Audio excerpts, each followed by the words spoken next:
बाबा साहब ने कहा, पढ़ने लिखने के बाद पढ़े लिखे लोगों ने समाज की तरफ अपना मुंह मोड़ लिया। ऐसे लोगों का समाज के प्रति रवैया एक विश्वासघात की तरह है। यह बात 31 जुलाई 1956 की है। बाबा साहब हमेशा की तरह शाम के समय अपने 26 अलीपुर रोड में बैठे हुए थे और काफी उदास थे।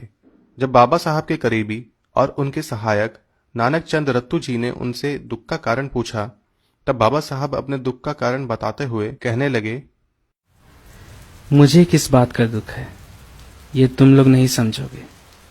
मुझे इस बात का बहुत दुख है कि अपने जीवन काल में मैं अपना कार्य पूरा नहीं कर पाया और मेरी ये इच्छा थी कि मैं अपने लोगों को बाकी समाज के साथ साथ राजनीतिक सत्ता के हिस्सेदार बनते देखूं।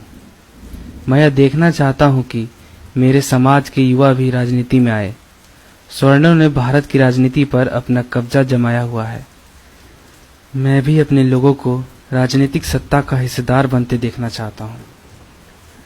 मैं अभी इस पलंग पर बीमारी के कारण बैठा रहता हूं। मैंने जो कुछ सुविधाएं लोगों को दी है उसका फायदा समाज के कुछ ही लोग ले पाए और पढ़ने लिखने के बाद उन्होंने समाज की तरफ अपना मुंह मोड़ लिया। ऐसे लोगों का समाज के प्रति रवैया विश्वासघातकी है। मैंने जैसा सोचा था उससे कई ज्यादा वो लोग स्वार्थी निकले। वो केवल अपने लिए जीने लगे।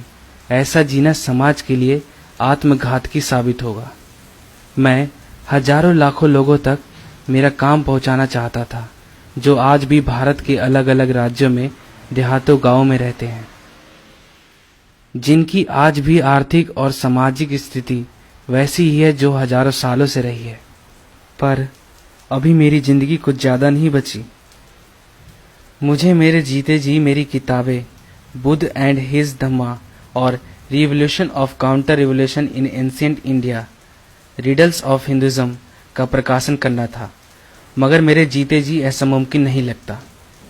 मुझे ऐसा लगता था कि मेरे जिंदा रहते मेरे समाज में से कोई आगे आकर मेरी इस मिशन को आगे ले जाएगा, मगर ऐसा कोई मुझे अभी दिखता नहीं। जिनके ऊपर मुझे भरोसा था, विश्वास था, वो लोग सत्ता के लिए आपस में लड़ रहे हैं। वो लोग ये नहीं समझ रहे हैं कि कितनी बड़ी जिम्मेदारी उनके ऊपर है। मुझे और कुछ साल इस देश और इस समाज के लिए काम करने की इच्छा थी, मगर अब जिंदगी ज्यादा बची नहीं। मौजूदा हालत में देश के विकास पर अपना मत रखना बहुत ही मुश्किल हो रहा है, जहां पर लोग प्रधानमंत्री के विचारों के खिलाफ जाने को तैयार नहीं है, फिर वो देश और समाज हित के लिए कितना ही फायदेमंद क्यों ना हो। और मैंने जो कुछ हासिल किया है वो खुद की बदौलत हासिल किया है। ऐसा करते वक्त मुझे ढेर सारे लोगों के विरोध का, खास तौर पर समाचार पत्रों का खासा विरोध सहन करना पड़ा। और आज जो ये काफिला यहाँ तक आया है वो काफी संघर्ष और मेहनत से मैं ला पाया हूँ।